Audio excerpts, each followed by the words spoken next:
Welcome to Prime Time, everybody. I'm your host, Tony Chambliss, and I'm joined by my co-host, Chad and Kerri. How's it going, guys? It's going great. Going great. And tonight we are discussing the Blair Witch Project from 1999.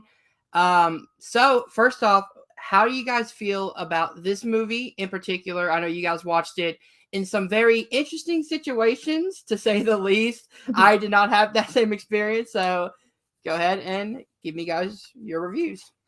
Yeah, so I mean, are we doing kind of like a non-spoilery, just sum up right now? Yeah. Did you want to start or you want me to start?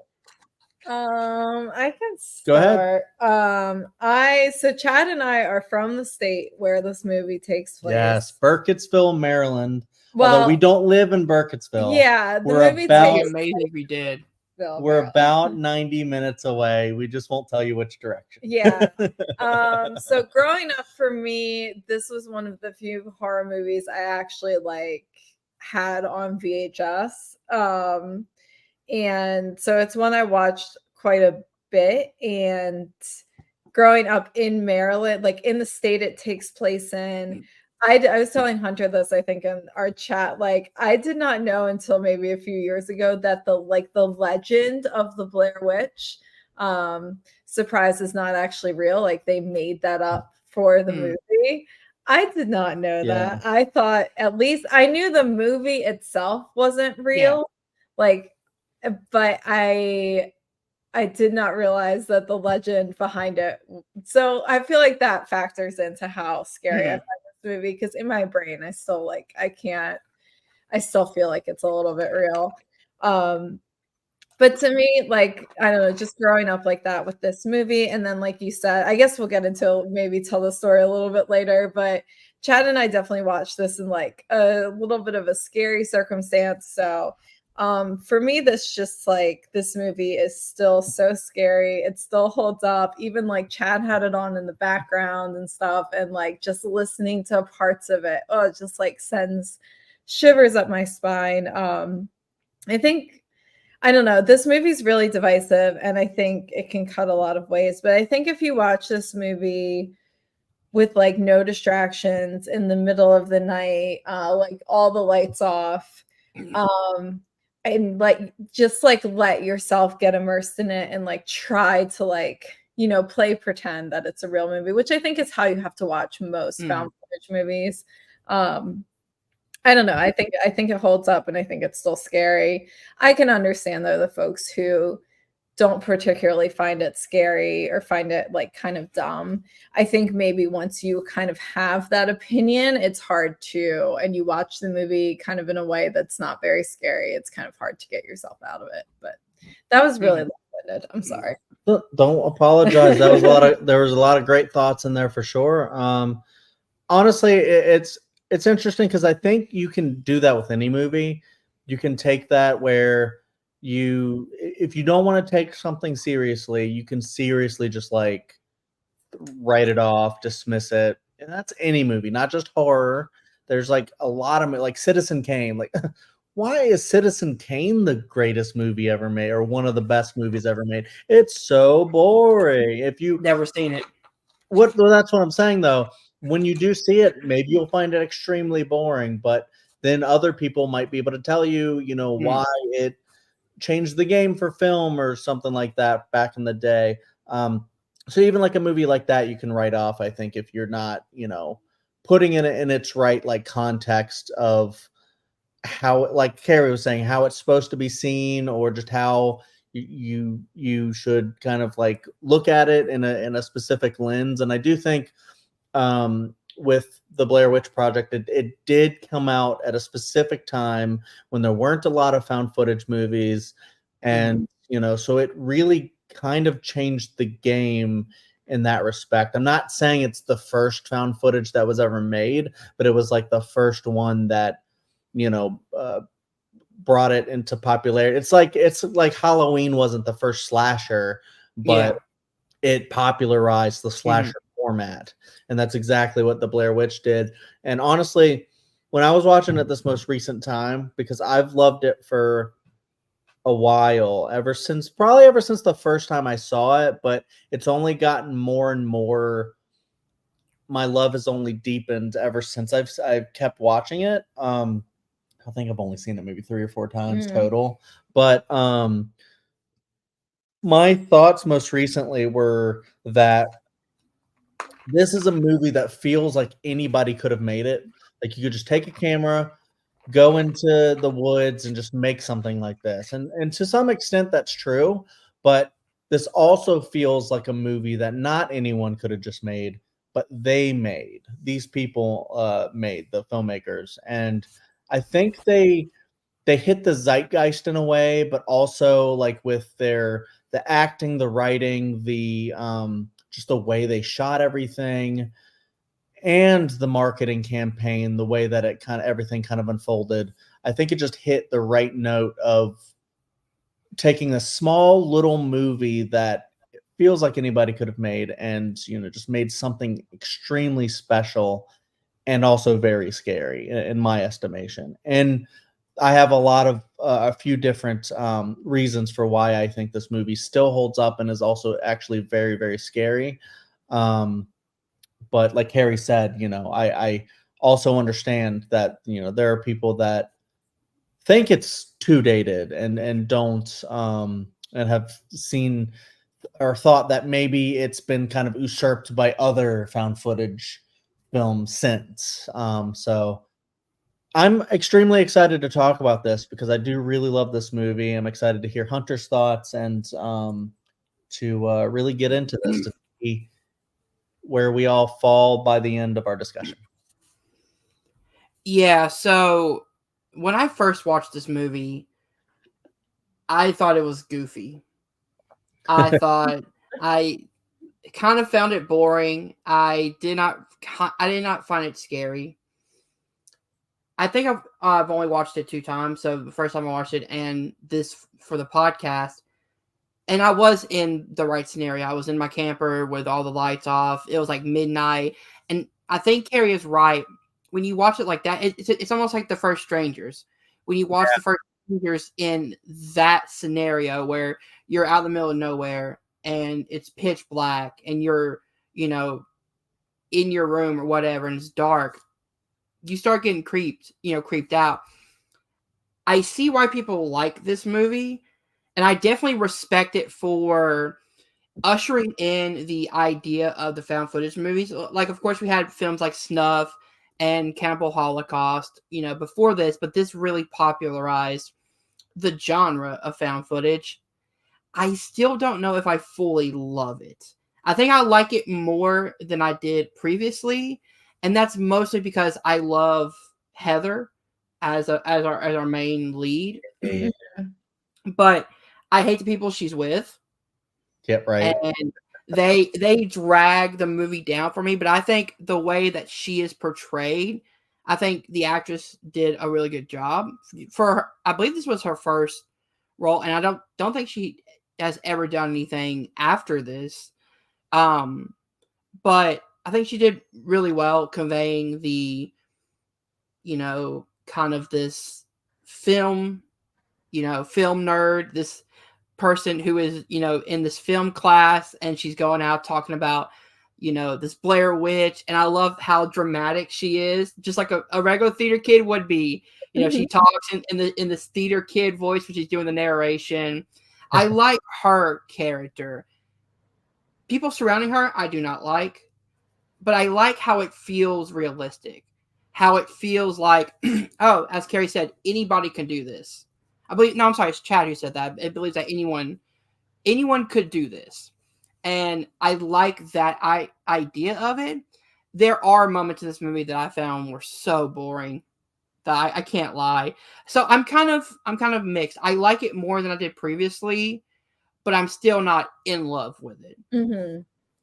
But that could also be that, like, I watched Paranormal Activity. I grew up with that as my found footage movie over the Blair Witch. So if people grew up with the Blair Witch, they would see it differently.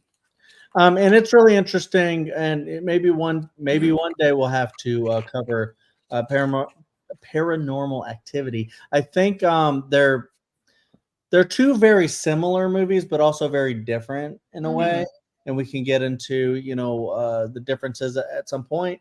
But I wanted to touch on something that Hunter was talking about, because I love how we have kind of differing takes on it. Kerri and I come from, you know, a little bit of an older generation. We're about 8 years ahead, 7 to 8 years ahead of Hunter in age. And so I'm not going to say we were like the cool kids that grew up with the Blair Witch, because we were like 8 and 9. We weren't really watching the Blair Witch back then, right? You watched I it back watched then? No, I would say when I was maybe 11 or 11-ish. I'm sure you didn't you probably found it scary, but I'm sure you didn't like love it like on like a extra level then, did you?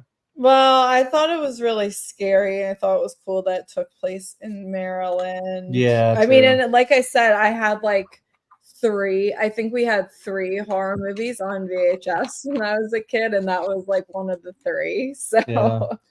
But I mean, you know, even still, I feel like the Gen Xers are the ones that really like were like, whoa, cool. You know, this is yeah, I mean, those were the people that were in the movie, the Gen Xers. So we were really young when this came out. Yeah. Basically, that's what I'm trying to say. But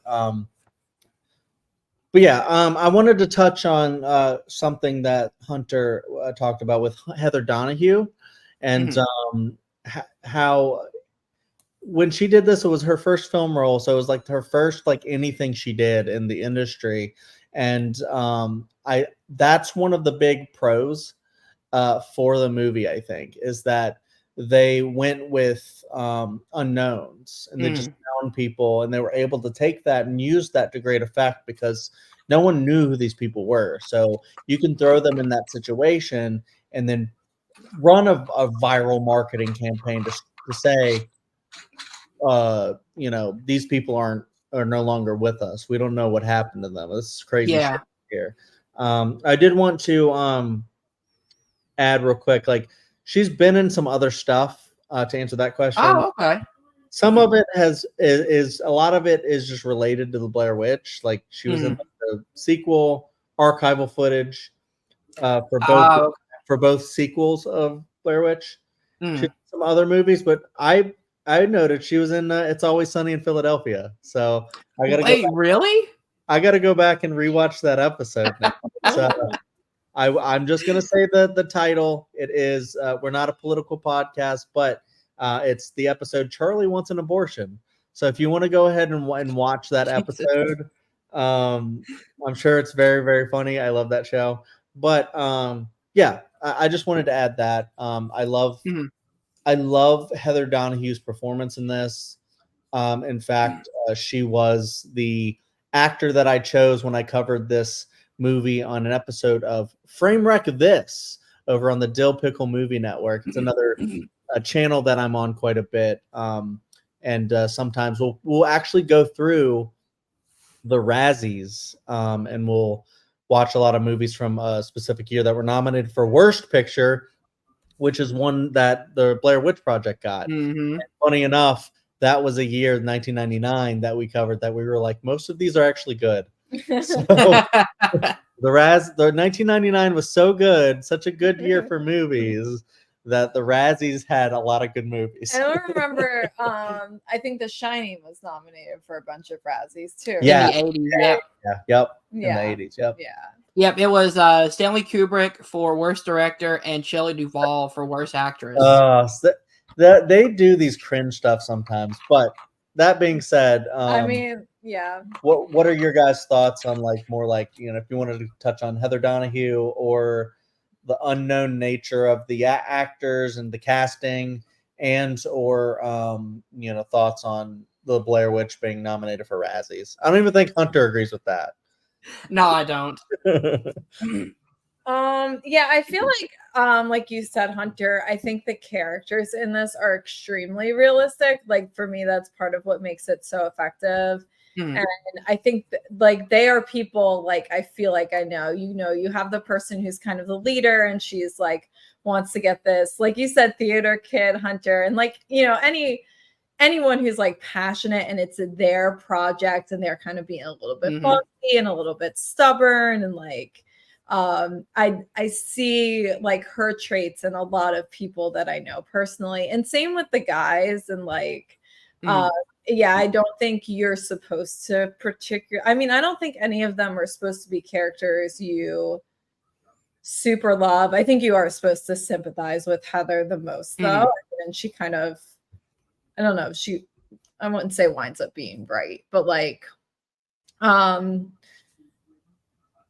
yeah, I feel like they're realistic, and the way they handle the situations in the movie is very realistic, because you think about the fact. There's one moment that I. Oh, okay. Not realistic. I will say realistic because you don't know these people, and like, or they don't know each other very well. Like, I think Heather and the guy who's not Mike, whatever, Josh. Heather and Josh kind of knew each other a little bit, and then they bring in Mike, who they didn't really know. And I think it is like very realistic for this very stressful situation that they find themselves in, to have the reactions that they do and everything. But I'm curious to hear, Hunter, what you think is the most unrealistic part. Well, let's get into spoilers. Guys, this movie came out in 1999, so let's get into spoilers. The moment that I was like, who in their right mind would do that, is, I believe it's either Josh or Mike, kicking the map into the river. I was like, why would you do that? I mean, yes, the map wasn't working, but you still need that to escape. Why would you do this? I feel like, I don't know if that's like an unrealistic thing. I think it's more so like people are dumb and they're supposed to be realistic. But he was laughing about it too, and I was like, "That's not a joke." Well, at this point, he's laughing because he's like, "We're so screwed." Yeah, he's like, "This is a fucked up situation. Who gives a shit what we do anymore?" They're like going insane at that point. I love like when he like walked away and just started like, he was like singing or just yelling something, just walking away. And at that moment, I hated both of those characters. I was like, you just stranded yourselves. Like, but I was sitting there like thinking, because like, look, Kerri and I recently watched, it was not Blood and Honey, but we watched a Jagged Edge movie, and with our buddy, a friend of the show, John Marr, and we, I was sitting there, I was like, this is really bad acting, and then I was like, how the hell, when you watch really bad acting, you're just like, how do you even act good? How do you do good acting? Because you're watching bad acting and you're like, that's probably what I would do. And like, I don't know. And then when you watch this, you're just like, they're so good that they are like kind of playing like doubles of themselves almost, because it's their real names, or at least their first real names.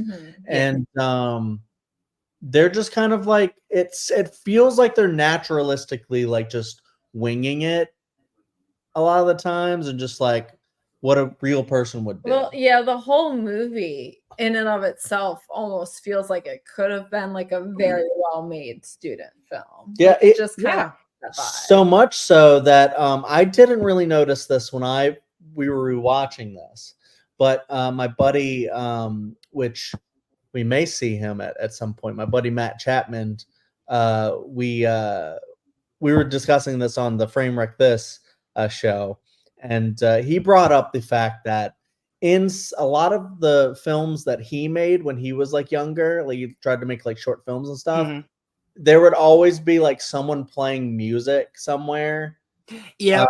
And it would just be happening, and like they just would forget to like turn it off. And then that kind of happened to Blair Witch. There was like a car just down there just playing music. Because normally in like a movie, you would purposefully select where you're playing certain things and like what you're playing and all that stuff. So it's like, that's a lot of that, those touches really add to the fact that it feels like a student. Like you said, like students making a film, because that's what it's about. There's students making a film. Yeah. I love the opening of this movie where it's in black and white. You see the town, you see her Again, doing a performance, talking like in this very low, raspy voice, where it's like down there in the graves in the town. It's realistic because that is what theater kids do. We overact. Yeah. But I love the interviews.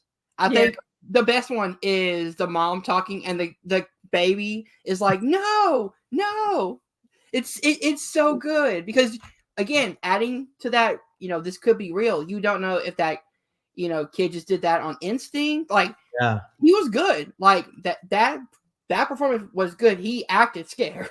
I imagine that bit was probably real. Like they just let the kid do whatever. And it's like the kid's doing whatever, and then the actual adult is sitting there acting. Yeah.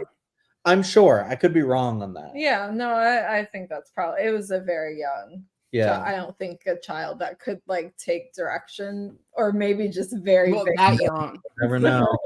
You never know with kid actors sometimes. But since we're kind of like touching on the opening, I love the fact that like Kerri said, it is a made up myth. There's a lot of like there's those weird books for the states, like weird Maryland, weird. I'm sure there's weird Arkansas. Yeah, like the Jersey Devil in New Jersey. Absolutely, Maryland has its own bunch of stuff.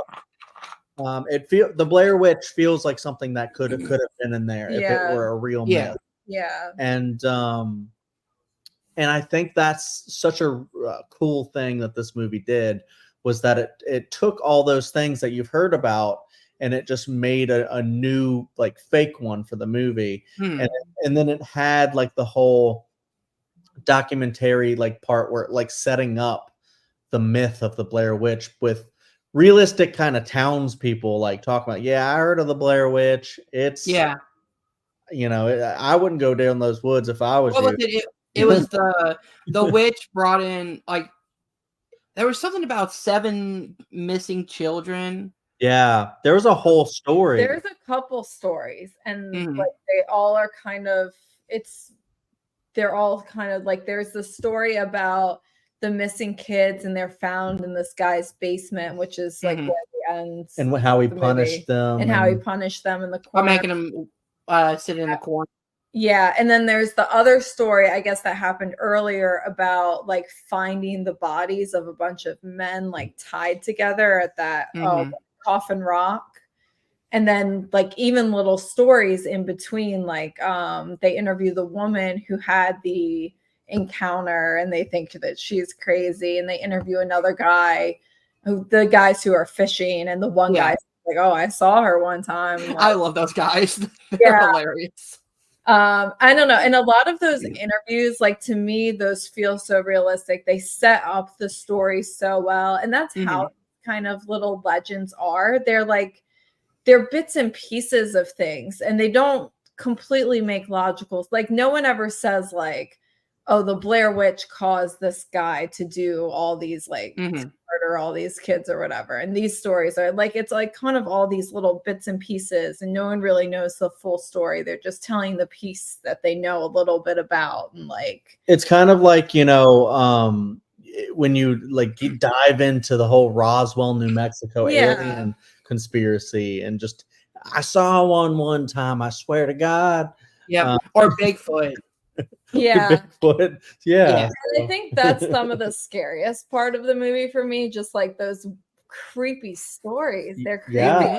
It's almost like, spoiler a little bit for Sinister. I guess not really, but like if you watch Sinister, some of the creepiest parts are the tapes, the found footage kind of tapes. Yeah. That you watch.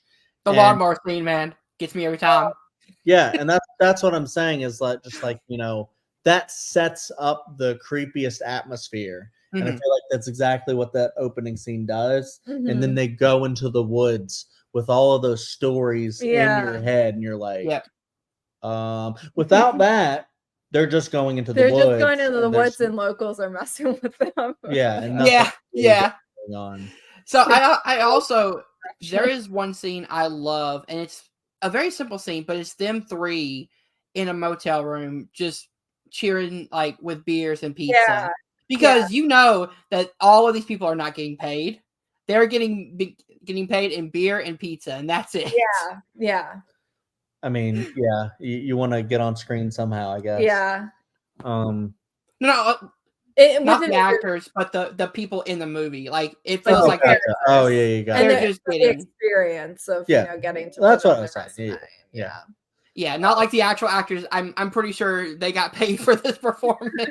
Yeah, I don't know. Maybe probably. Well, I would say not much up front because it was a very small. I'm sure budget. they only got paid a very small amount for this whole movie. Probably, but yeah. So the budget was between $200,000 and $750,000, and it grossed over $248.6 million. I believe that makes it one of the highest grossing movies of all time, if you count in like domestic gross. Yeah, $250 million this thing made.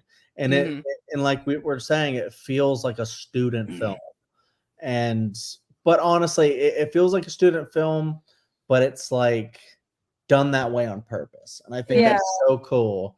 And so like you almost got to be too good to make it feel like that. Yeah.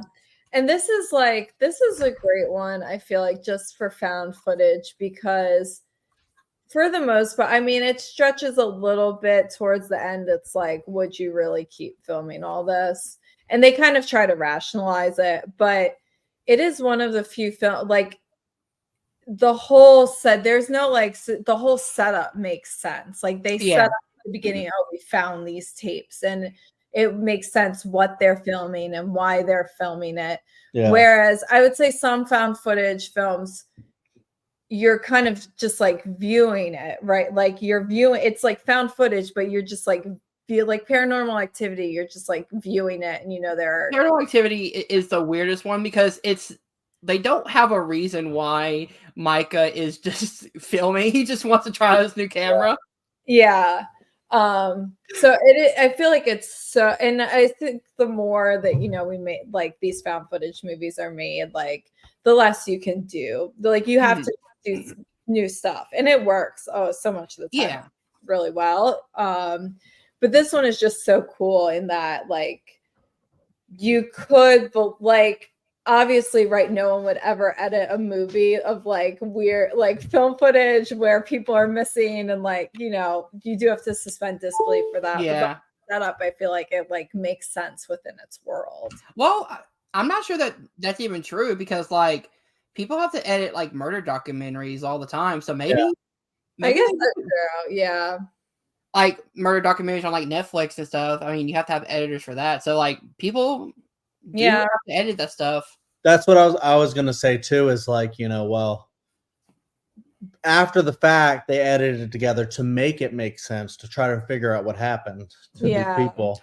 I also love the marketing of this movie. The marketing of this movie was genius, because it was right around the time that the internet was just barely starting. So you couldn't tell what was real. What's cool, some fun facts on IMDb, it's actually, if back in the day, if you looked on their pages, it said like Heather Donahue deceased, and it like they really played up the idea that these people were missing or dead.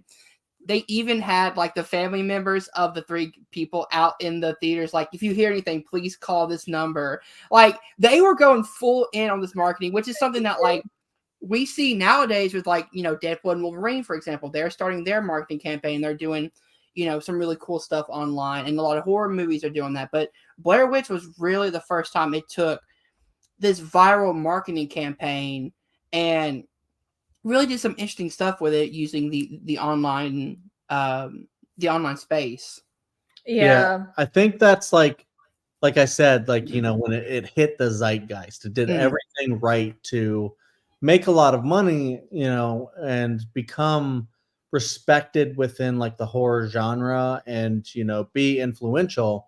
And it's just interesting how a lot of things that are like incredibly influential and maybe respected in the proper circles might not be beloved everywhere. Like you have like certain movies like The Wizard of Oz or something like that, that's beloved pretty much everywhere.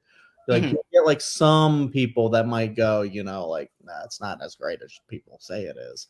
But if you look at like the Blair Witch, like I look at something like, and this is my music hat that I'm putting on, Radiohead's OK Computer, that in certain circles, like, music circles, is seen to be one of the greatest albums ever made. And yet so many people that I talk to probably would be like, I've only heard Creep.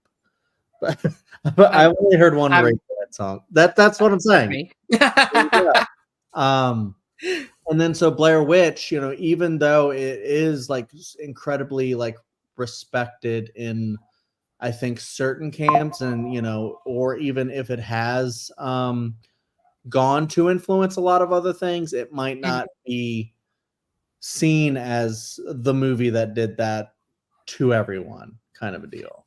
Yeah.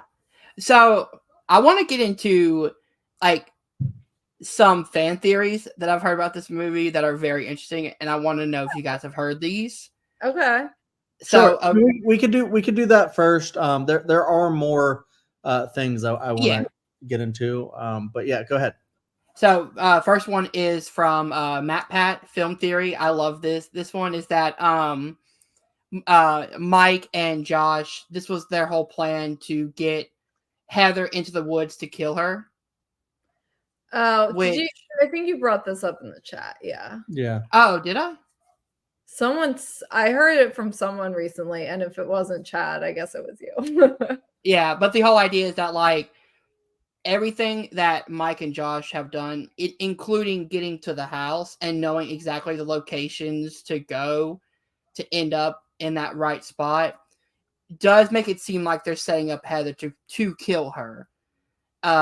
Which I find, if you go that route, that's a very interesting like slasher movie. I mean, it's definitely interesting. I don't think that that's where the filmmakers were going, what they were going for. And also, like, I could see it not really making sense because, of spoiler, the body parts that were found on the scene. So I feel like it is actually apparent that someone was killed. So unless they killed someone else before, I didn't think about that either. Like, found fresh body parts, then I think that would be like the only big thing. Although, because if that didn't exist, then I could see it. I could see Josh running away and then just screaming himself out in the woods. And this thing, it's also like, why would one of them is like, I'm going upstairs, like he's signaling to something that like he's going downstairs, so get in position. Oh, I think he's just talking to Heather because they're not right. They're running around pitch dark, and like he's like just going off without her. It's just and trying to shout to because Mike doesn't know about, if you're looking at it without this theory, Mike doesn't know about the body parts, only Heather sees that. So he legitimately thinks Josh might be alive and is like telling him like, okay. Again, that's just like a fun theory I keep hearing every day. It definitely is fun. I think it is just a little bit refutable, although there could be explanations potentially about why it still could have happened. With the body parts, they're just like sadistic killers. If that, but yeah, that's like the main one I keep hearing a lot of people talk about. And like looking at like the clues and stuff in that one in the movie, it does make sense. Like it makes sense why Josh would kick the map because he doesn't want any traces. It makes sense why they would just continuously go into a loop to kind of make her like lose her mind. The rocks could be placed there by one of them while the other one's asleep. Like there's so many stuff that you could be like, well, yeah, that's could be a ploy to kill Heather. Yeah, and I mean, just because like the fact that in this movie you don't see the witch, then it definitely like leaves to different interpretations about what's really going on. Yeah. So yeah, no, I think fan theories and fan fiction or whatever is actually really fun sometimes to look into. Yeah, so if you guys haven't seen it, I was just checking out the film theory on that episode. It's actually, I think it's like 15 minutes, but it's really good. MatPat does a great job at like explaining the movie, and this is also his favorite horror movie, so Ooh. he's got like a lot of love for it. So he puts a lot of like effort into this one. Honestly, and I think if I were to go back and like redo like my top 10 horror films, I'd probably put this in there, to be honest. I don't think it would be in mine, but that's just me personally. Yeah, I didn't expect it to be. What you said so far. Look, I don't hate this movie. As I Yeah. said, I like it more than I did the first time. So I just think. Oh, go ahead. no, I want to hear what you were gonna say. I just there's moments in the middle where it kind of slows down, and I can't really get back into like I think the opening and the ending are great. There's just like certain parts in the middle that like really slow down for me. Yeah. I've heard that before. I think it just depends on, you know, your taste and your enjoyment of the movie as a whole. Because I think Kerri and I don't want to speak for Kerri, but I know certainly when we were rewatching it, you know, we were both kind of like loving on it, and we're just sitting there like, this acting is so good. It's so creepy, and Kerri was like, shivering. I'm like like getting so creeped she's doing out this just a lot. talking And, about you know, this. I don't know why it scares me so much. she like So ran weird. and bought a crucifix and came back. She's all ready for it. It's not even a demon movie. I don't know why she did that. But Get away, witch. yeah, which I think is very interesting that they don't show the witch. And I know that there are probably people who go, I wish they would have shown the witch. I don't. I like the fact that they don't show it. Yes, Yeah. I agree, and I think it's, you know, one of the creepier things, because you know that's what people say is like it's what you don't see is the creepy. Well, thing. yeah, it's whatever you're picturing in your imagination is way scarier than what. Unless you're watching John Carpenter's The Thing, that's true. That's true. Yeah. Or like Saw, where you actually see like the torture. True, very true. Yeah. Kerri's favorite. But yeah. So some of the creepiest things we've touched on some of them. It's the lore building, the world building of the Blair Witch mythology, and then just like there's that, and then there's also the other things of it's weird. It's like simultaneously claustrophobic and also open-ended, because it's claustrophobic because you're in the woods and you don't know where to go, and some assholes kick the map into the into the water. Fucking Josh, man. Fucking Josh. And although I think it's Mike. It might be Mike. Was Mike? I thought it was Mike. Fucking, yeah. fucking one of them. But so it's claustrophobic in that way because you don't know where you're going, and it can feel like the woods are closing in on you. But then also, I did feel that. I do like that aspect of it. Yeah. But then also, it also feels so, because like the woods can feel so vast. Because I'm sure like the big woods, and if you feel like you're in the middle of it, it's just all sides of you, just nothingness. Well, it's probably, I don't even think it's a big wood. I mean, it like comparatively what you consider big. I guess it's big enough that you could realistically walk for a few days and still be lost. And I think it's walk in circles and one, like in practicality, like I feel like it's a good example of how even in a smallish patch of woods you can really get pretty lost. Yeah. And just thinking about, I don't know like if this is true for everyone, but just thinking about just like being in the dark, completely surrounded by the unknown and you just don't know what could come at you is just completely terrifying to me. Yeah. Like you can't even put your back to anything Right. so that you can see everything around you. Your back's going to be exposed to something. Yeah. And even when they like get in the tent and you're in the tent and you have light in the tent, but everything around you, all you can do is just hear noises. Yeah.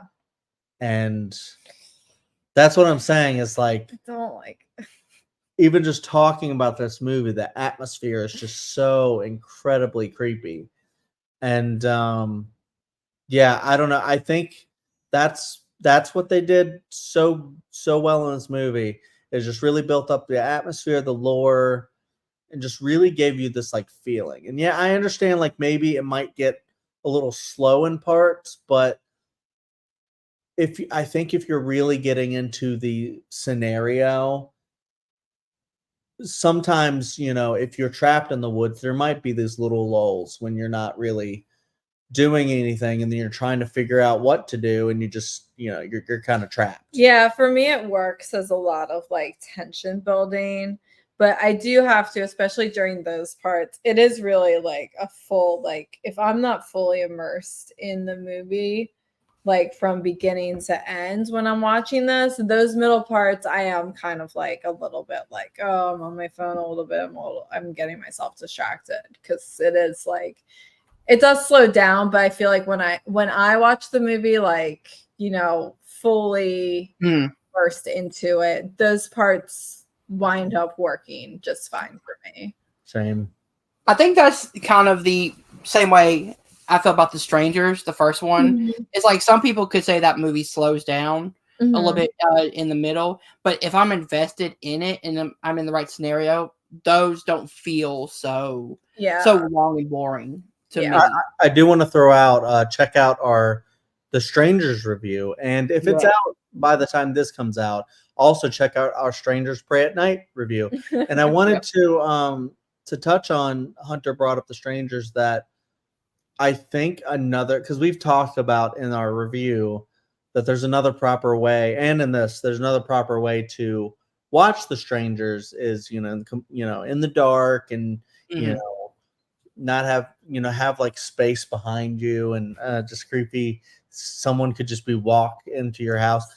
But the thing, I'm sorry. There's no one here. But I will say, the other added element would be watch it in an Airbnb or something. Yeah, well, okay. Airbnb. Yeah, and I'll say oh yeah, we got to bring up our thing now. Our little story is that Chad and I had both seen this, I know I had seen it as a kid. I think you had seen it before we watched it. Yeah. And we do this thing sometimes where we will rent a Airbnb or whatever. And sometimes we have learned not to try to make it as remote as this one time we did, but good idea. Yeah, we tried to get it like relatively remote. So we did one in Gettysburg, which is already a little bit of a spooky place. It's haunted, I heard. Yeah, haunted. I think we had done a ghost tour. We did. And I think this was like the most remote place we stayed ever when we've done we'll rent an Airbnb and watch horror movies for a weekend. It wasn't. That's such a good idea. So I got the idea. I will credit Chris Stuckman because at one point he was my favorite critic, and I still love his reviews a lot. Shelby Oaks looks amazing, by the way. Very excited for Shelby Oaks. I supported that financially. Really excited for that. But Chris Stuckman, I believe, and I don't know if it was his wife at the time, but partner, went to do this kind of thing before, supposedly. And I was like, oh my God, that's a great idea. And so I just, said, Kerri, let's try that. And we just kept doing it every October. It's like her birthday's in October. That's so cool. So we're staying at this place. It's like a tiny house. It's a tiny house right off of a mansion. Well, a farm. Oh, I thought it was like a big house. It was on a farm, and there's like, you know, the big sounds farm. like X.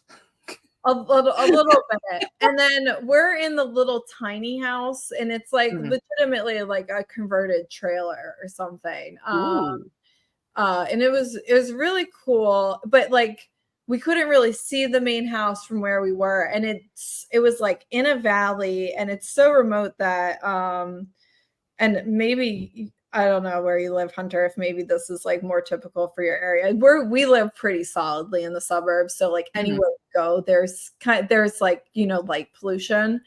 This was like, you know, if you don't have like the outside, the porch lights on, you're not seeing anything. And then the porch light remote. Yeah, the porch light only extends, you know, a certain distance, and after that you really can't see anything very well. So that's where we're staying. We're kind of scared to go in, and like from the car even to get to the house, it's a little bit I don't blame you. Can't see anything. But we're watching our horror movies, and we put on the Blair Witch Project. Perfect. And throughout the like at some point during the movie, we start hearing these noises outside. And I swear it sounded like, and this is what I thought it was until we opened the door and tried to just like check out what it actually was, like dumb people. But it sounded like dumb horror characters. The best my mind could come up with was a bear was rolling a trash can right outside the little tiny house where we were staying. When we opened the door, though, I guess it's because it was a converted trailer, all the sound just kind of echoed. And because we were in a valley, when we opened the trailer door, you could tell it was more distant, far more distant than that. I still don't know what it was, if it was like a reenactment or someone was doing some shooting in the middle of the night, or like... Or it was the actual Blair Witch and you guys just got home. Yeah, we were in... Yeah.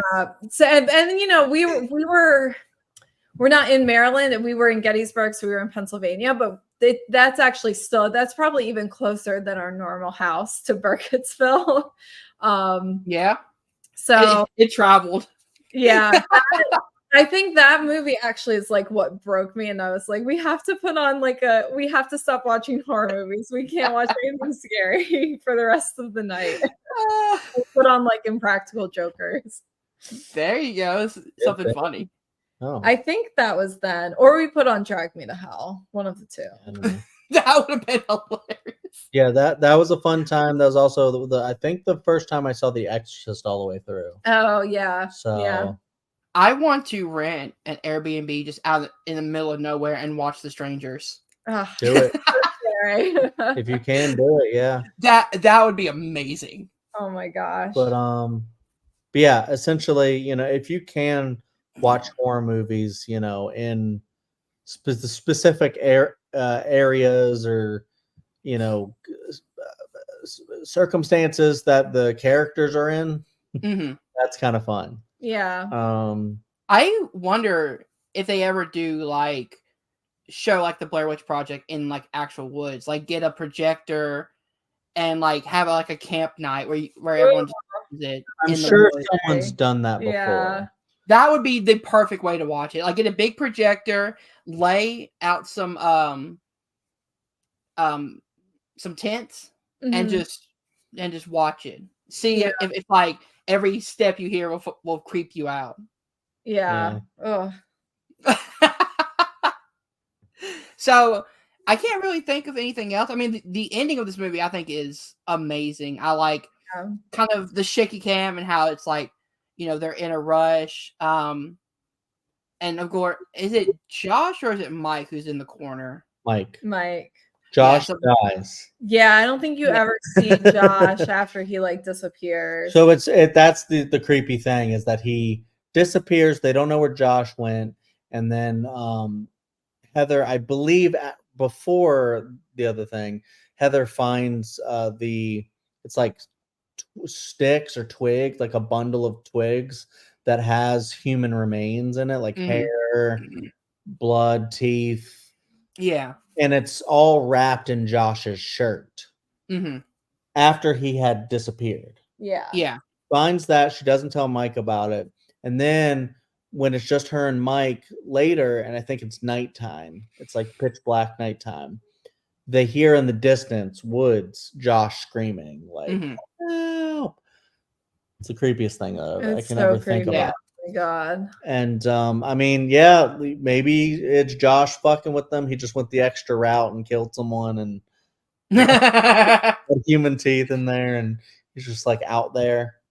There are some weirdos out there. There are some weirdos, sure. And then, you know, of course they go after that for a little bit, and then, you know, they find the house. Sometimes if you go into woods, you'll find like an abandoned houses graffiti on them. I used to live by this wooded area that would have a random like abandoned house in there. I used to like run around there. Yeah. It makes sense. And so like now, an idiot.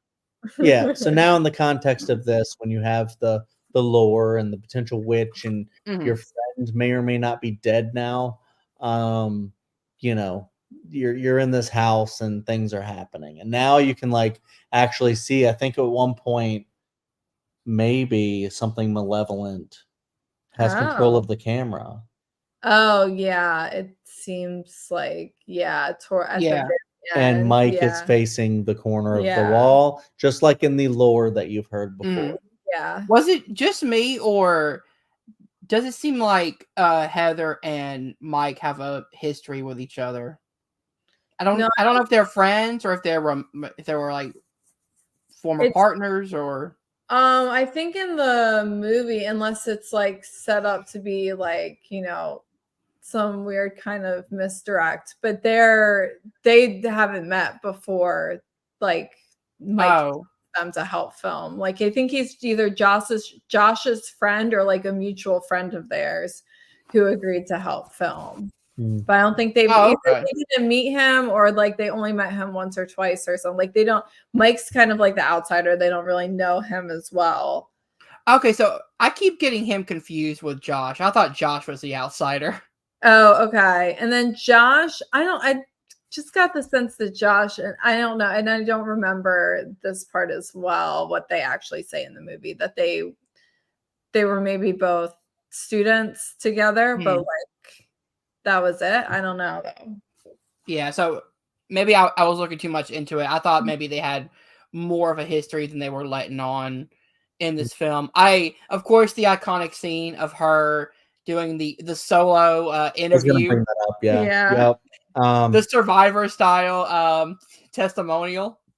Yeah, I mean, before with the corner thing is that, you know, that's where it ends, and I think that's a really, really creepy part, is that it just ends.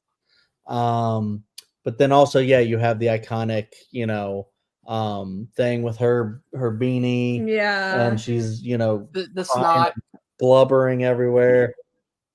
Yeah, and I just think it's incredible touch, credible performance, and there are a lot of moments that, like, looking back at it, so many iconic moments that I like, and I think I would like this movie a lot more if I wasn't kind of bored in the middle. But there are a lot of great, like, singular moments in this movie, especially going back and talking about it. I like the scene where they're just constantly in the same loop, and they go back and they see the same rock.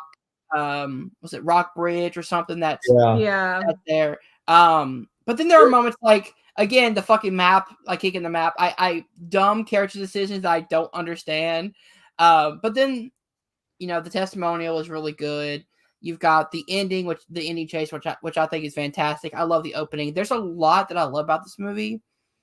I don't know. I just feel kind of bored, like maybe about an hour in, and then like I think the first 20 minutes and the last 10 minutes are really good, and then there are moments in the middle that are good, and then I'm just like, I'm kind of bored in some moments. I'm like, I don't think it's that long of a movie, so like an hour in, it's almost over though. So if it holds your attention for that long, it's almost over by that point.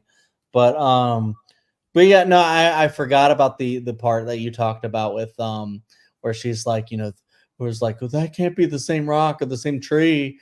It can't be. I think it is. And it's just like, oh my god, this is so crazy. And then the iconic scene that we touched on, it just has been parodied like so Oh, much. it's been parodied forever. Yeah. It's just the movie and the scene has just become such deeply rooted in like our pop culture and just horror, and that's why they keep trying to go back to it, where we got the 2 sequels, one back in 2016, and now there's another thing coming out. Yep. And this, of anything, should have never had any sequel or anything to do with it after. Yeah, the reboot in 2016 was interesting because they tried to update it with like modern technology. But I don't know. I feel like if they take the Blair Witch idea and update it with like maybe a live stream or something where like maybe it's like a 24-hour like live stream, especially because there are people who do that on YouTube. There are people who do like these supernatural, videos on YouTube that are really popular. Take like Sam and Kobe, for example. They do like haunted houses and things like that. So if you take that element of it and use like maybe struggling YouTubers who are going to the woods to get views and stuff, that could be interesting because it's kind of taking the stuff from the 90s and updating it to a modern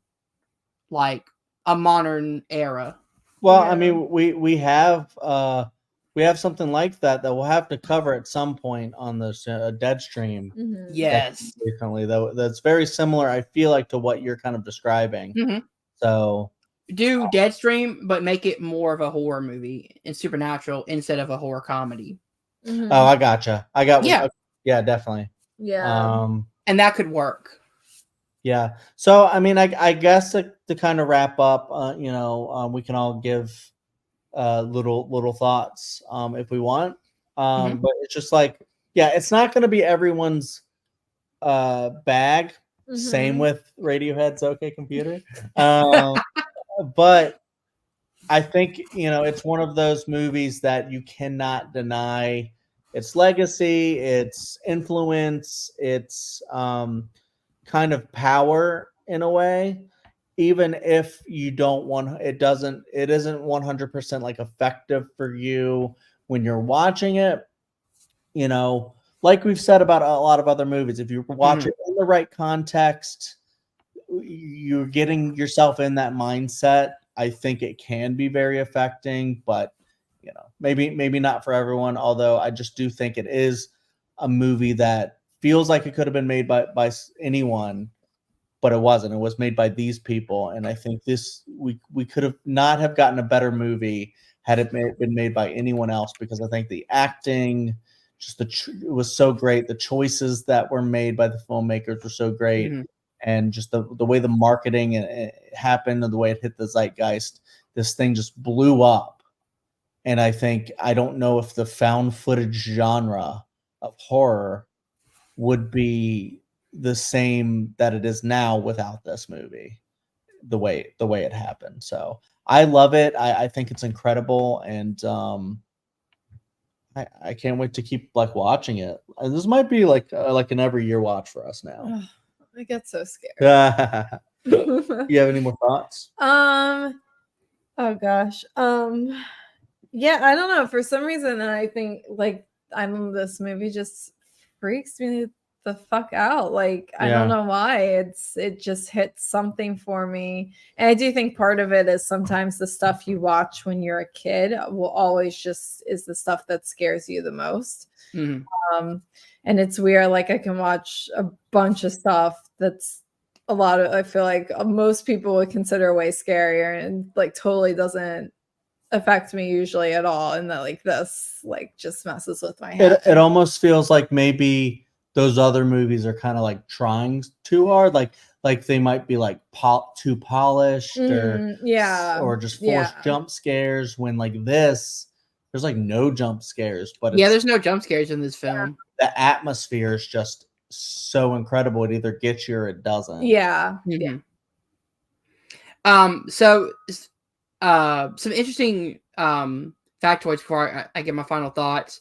According to Heather Donahue, the one question that the directors asked her, to get like a sense of her improv skills was why or you served 7 years out of a 9-year prison sentence. Why should we let you on a parole? And that her improvising an answer gave her that role. So I just found that interesting that like most of this, I believe they had a base script written, but I think a lot of this was improvised by the cast so much that I believe the directors just dumped them on in a random forest.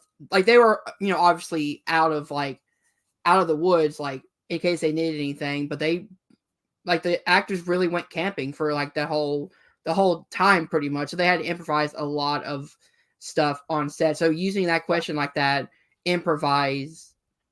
I wonder if the kicking the map was an improvisation where I don't know. Maybe he knew that could have been like a plot point, like the map has to go and then or something like that. I don't know. Maybe not. But if that comes out that was that actor's choice, I will be so impressed. But I did want to add, you mentioned Heather Donahue again, that I was watching like an interview with her when at some sort of con or something like that, and I found her to be incredibly funny. Like she just seemed like very happy and funny, and just even when people were kind of like, I think one person like made kind of like a weird like cringe like sexist remark towards her. I know. But she like played it off so like, humorously, kind of like shrugging it off. That I don't know, she just seems so cool. I wish, she would be in more stuff. Also, Josh in this movie said that he was cast due to his knowledge on how to run a camera. Oh, yeah. That makes sense. Hey, there you go. Yeah, if they're using if they're using the footage that they're actually shooting, you want someone who's actually going to get something you can use. Oh yeah, because you double as the actor and the cameraman. Yeah. For the movie. So. There we go. So my final thoughts on the movie. I respect what it has done for the horror genre. I appreciate that it brought found footage to popularity. Maybe that's a bad thing, though, because we had a lot of bad found footage movies, but we also have a lot of great ones. So say that for a lot of genres, like the slasher genre. Yeah, you say that for any movie. Yeah. There are some great moments, iconic moments that I really appreciate. It does slow down in the middle for me a little bit, but overall, I like it better on this watch than I did my first watch. That's awesome. Oh. I wish more people would would come out like that, or at least give movies another chance. Yeah. So you never know what might change later on. For sure. So. Speaking of found footage and its impact on the genre, Chad, do you want to go ahead and announce what we're doing next? Oh yeah. We did one found footage movie here. We were like, this is the found footage movie that kind of started this whole thing, or at least popularized it. Why not make it a series? Why not take this and go forward in time to where we are now and go through the decades? We're doing decades in our horror bracket or decades bracket series. Why not do a specific genre, found footage, and we're not going to cover everything. No. No, that's too much. But we'll cover a couple movies each decade just to kind of see how the movies are different, but also how they, are maybe kind of the same in each decade. And so we're going to go through we did the 90s. Now we're going through the 2000s, the 2010s, and then what we're in now, the 2020s. I can't wait to start this series. Yeah, it's going to be really fun. It's going to take a little while. Because we're going to have to rewatch the movies and then, record each one. But, maybe we'll go one every few weeks or something like that. We'll throw out a new one. But yeah, so what we're going to cover in the 2000s, we're going to cover Wreck, and what was the other one? Paranormal Activity. Paranormal Activity. Oh. Thank you. And then we're going to go to the 2010s, and we're going to cover Creep and VHS. Yes. And then in the 2020s, very recently, we're going to cover Host and Deadstream. Yeah. So we danced around Paranormal Activity and Deadstream. Like, we have to cover that at some point. Plans on doing that, and we're all very excited for it. It was a really fun idea. We were initially going to do just the Blair Witch, and they were like, let's make it a series. I think that was Hunter's idea, and perfect. Let's do it. Yeah, I can't wait to get this series started, especially because, as you said, Chad, seeing how found footage evolved from using handheld cameras to using, kind of more, I guess, better equipment to now using like a live stream, like, webcam and Deadstream. It's going to be an interesting evolution to see kind of like the steps the found footage genre has taken through each decade. Yeah, absolutely. All right, guys. So that's it. If you guys did enjoy this, please hit that like button, subscribe to Welcome to Primetime, and remember, stay scared.